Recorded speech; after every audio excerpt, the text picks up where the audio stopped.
नमस्कार, मी अविनाश वाळुंजे, पक्षप्रमुख या आपल्या स्टुडिओत. नाना, आपले स्वागत आहे. नमस्कार. आज आपल्यासोबत आहेत जुन्या नाशिकची बुलंद तोफ, नाशिकच्या सर्वांगीण विकासात जे सतत लढत असलेलं असं आमचं व्यक्तिमत्व, आणि सगळ्यात महत्त्वाचं म्हणजे की कुठल्याही प्रकारची डोळ्यावर पट्टी न बांधता ज्वलंत उदाहरण, ज्वलंत आंदोलन आणि ज्वलंत प्रचार करणारे असे आमचे जुन्या नाशिकचे राजेंद्र बागुल नाना यांचं मी स्टुडिओमध्ये स्वागत करतो. नमस्कार. नमस्कार. नाना, आम्ही नेहमी ज्वलंत ज्वलंत हे शब्द ऐकतो, पण आम्ही तुम्हाला लहानपणापासून पाहत आलेलो आहे. गेले अनेक वर्ष आम्ही तुमचे आंदोलनं पाहत आलेलो आहे, तुमचे पत्रव्यवहार पाहत आलेलो आहे, आणि तुमचं सामाजिक कार्यातलं खूप मोठं योगदान आहे. नाशिकच्या जडणघडणीतही तुमचं योगदान आहे. पण गेल्या 5-7 वर्षात नाना, आपण नाशिकला आहे की चंद्रावर आहे एवढे नाशिकला खड्डे तयार झालेले आहेत. तर या खड्ड्यांविषयी काय करावं, काय करायला हवं?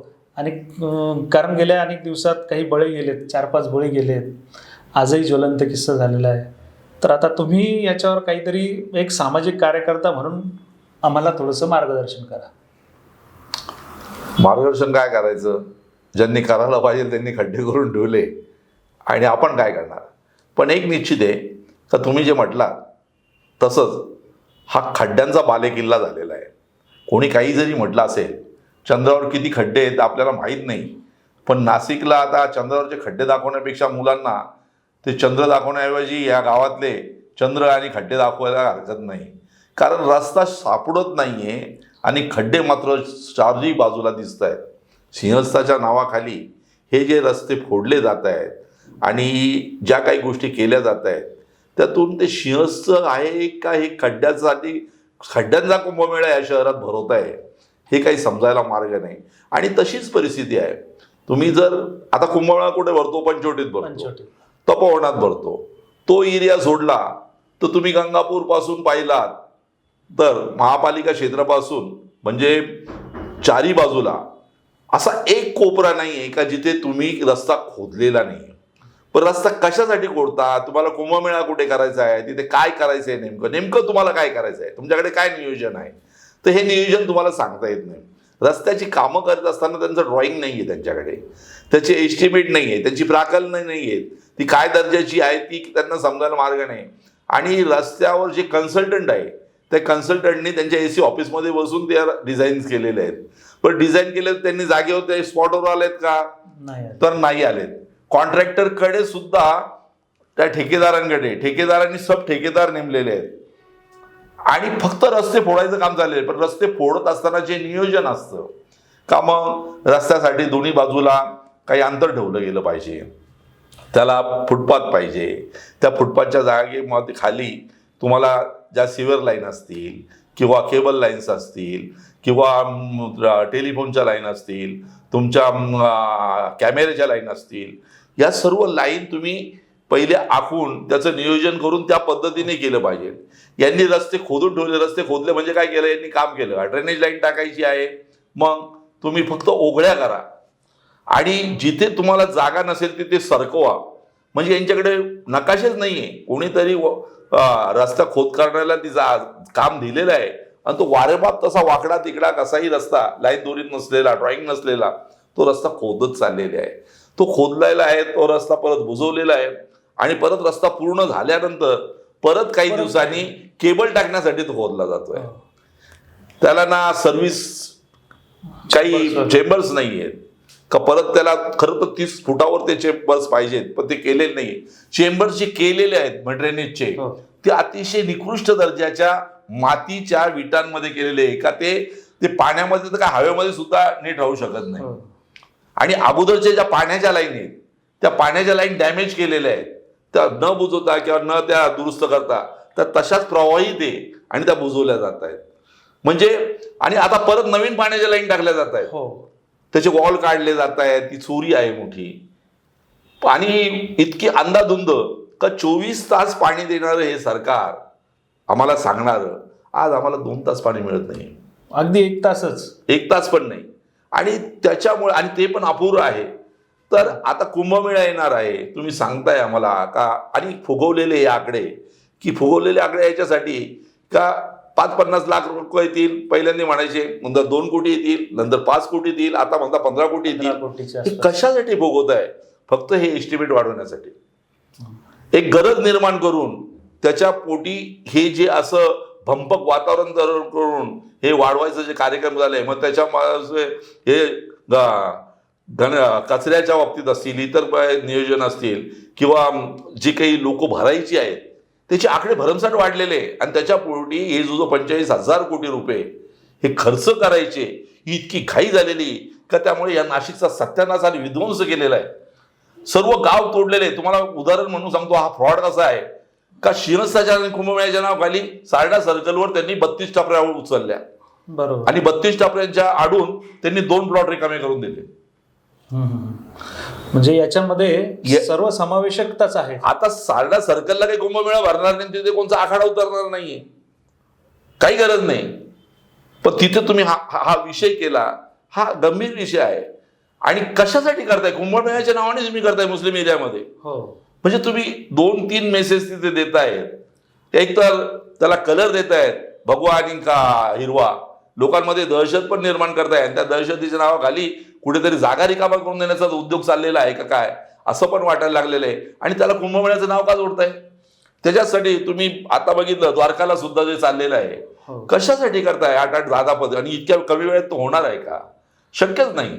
नियोजन शून्य कारभार म्हणजे याचं अतिशय उत्तम उदाहरण म्हणजे नाशिक असेल. कारण हे जगाच्या इतिहासात लिहिल्या गेलेला सिंहस्थ कुंभमेळा असेल की ज्याच्यामध्ये काम कमी आणि दुर्घटना जास्त होत आहेत. म्हणजे सिंहस्थाची जी जागा आहे, तुम्ही सांगितल्याप्रमाणे तपोवन ही जी मुख्य भूमी आहे तिथेच सिंहस्थ भरतो, पंचवटी आहे, रामकुंड आहे.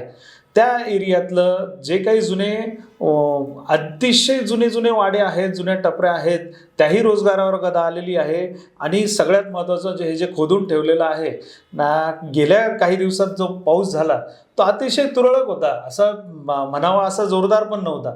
पण त्या पहिल्या पावसातच यांचं सगळ्या कामाचं उघड झालं की किती फोलपणा आहे. ते प्रत्येक जागोजागी खड्डे पडलेले आहेत, आणि आज केलेलं काम आणि उद्या पडतात खड्डे. नाही, खड्डे करायचं म्हणजे स्मार्ट सिटीने जो काम केलं या शहरामध्ये, म्हणजे थेट पाईपलाईनच्या बाबतीत असेल, 24 तास पाणी देण्याच्या निमित्ताने त्यांनी जे पाण्यासाठी लाईन टाकल्या, सिवरेज ड्रेनेजच्या लाईन टाकल्या, आणि हे टॅप करण्याचा जो प्रयत्न केला, कारण नदी प्रदूषित होतीये तर नदीपासून आपल्याला ते परावृत्त करायचं म्हणून HTV प्लॅन टाकण्याचे जे प्रयत्न केलेत, आणि त्या गटारी लाईन दुरीत आणण्याचा प्रयत्न केला. पण त्याच्या आडून ती सिस्टीमच त्यांची चुकीची होती. अतिशय बोगस काम आणि निकृष्ट दर्जाहीन काम, नियोजनाचा अभाव असलेलं काम, आणि कोणत्याही प्रकारचं घाईगर्दीत फक्त खोदून ठेवून पाईप पुरणे एवढाच काम त्यांनी केलं. आणि त्याच्यामुळे ह्या गावामध्ये इतका भयानक असा खड्ड्यांचं, रस्त्यांचे चाळण करण्याचा एक कार्यक्रम त्यांनी केला. परंतु आता ह्या दुष्कृत्यावर पांघरून घालायचं म्हणून आता ते दुरुस्त करण्यासाठी कुंभमेळ्याच्या पैशातून आता परत ते दुरुस्त करण्याचं काम केलेलं आहे. आता आमच्यासारख्या नागरिकांच्या अनेक संख्या तक्रारी होत्या, पण तक्रारी असताना सुद्धा ते तक्रारी कोणी घ्यायला, व्यवस्थाच घ्यायला तयार नाही. हे सर्व मेली भगत आहे. सर्व ठेकेदार, प्रशासन, सरकार हे सर्व मिळून तर हे करतंय. कोणी कोणाविरुद्ध तक्रार घ्यायला तयार नाही. एकमेकांना सांभाळून घेण्याचाच कार्यक्रम हा चाललेला आहे. आणि म्हणून आता तो एकच उदाहरण द्यायचं, मॅन्युअल गेट बसवलं त्यांनी पूर्ण नियंत्रणासाठी. ते मॅन्युअल गेटच कार्यान्वित होणार नाही अशी परिस्थिती आहे, आणि ते दुरुस्तही होत नाही. चालवायला तर दिलंय, ते तो चालवणार, तुम्हाला नीटपणे द्यायचंय, मी चालवेल, पण ते नीटच होत नाही. आता पूर नियंत्रण रेषेचं आता पुराच्या वेळेस 2 दिवस काहीतरी पाऊस पडला, आणि त्या पावसामध्ये या शहरात कधी 2दा एका महिन्यात पूर आलेला नाहीये. पण आता थोड्याशा पावसामध्ये हा पूर आलेला आहे. हा मानव निर्मित आहे, आणि याच्यात गटारीचं पाणी जास्त आहे नदीपेक्षा. आणि दुसरी गोष्ट, जो 15 फूट गेट आहे त्या गेटवरनं पाणी येत होतं अहिल्यादेवी बंधाऱ्यातून, गेट उघडलंच गेलं नाही, ऑपरेटच झालेलं नाही. म्हणजे हा जो भंपकपणा झालेला आहे हा अतिशय वेदनादायक आहे. या शहरामध्ये तुम्ही मखोलात पासून जर निघालात तर सर्व चाळण झालेल्या आहे रस्त्यांच्या. शाळेत जाताना मुलांना त्रास होतो आहे, वृद्ध लोकांना बाहेर पडायला त्रास होतो आहे, कामावर जाणाऱ्या कामगाराला त्रास होतो आहे, जो भाजी विक्रेता आहे किंवा किरकोळ विक्रेता आहे त्याला बाहेर पडायला नामुष्की झालेली आहे. आणि अशा परिस्थितीत लोक खड्ड्यात पडतायत, मरतायत, पण शासनाला त्याची कोणत्याही प्रकारे हे गाव बेवारच झालं काय, या गावाला लिडरशिप आहे का नाही, सरकार नावाची चीज अस्तित्वात आहे किंवा नाही, तक्रार कोणाला करायची, निसर्गाने मारलं आणि सरकारने जोडलं तर कोणाला बोलणार. आणि अशा अवस्थेमध्ये शहरातला नागरिक भयभीत झालेला आहे आणि तो त्याच्या पहिल्याच विवंचने सिलेंडरचं ओझं वाहून शाळेच्या पैसे भरून आणि महागाईच्या रगड्यात तो अडकलेला असताना त्याला हे नवीन या संकटाला सामोरं जातं. आणि आम्ही काही बोललो तर आम्ही धर्माविरुद्ध बोलतो. नागरिकांनी प्रश्न विचारले तर त्याला धर्माच्या विरुद्ध तुम्ही बोलताय. कुंभमेळ्याला कुठेतरी तुम्ही वेळ हे घालतायत आणि असं करून कुठेतरी साधू संतांच्या नावाखाली साधू संत येत आहेत, त्यांना आणतायत, पूजन करताय. अरे पूजन करायला तिथे गंगा आहे का? तिथे गटार झालेली गटार.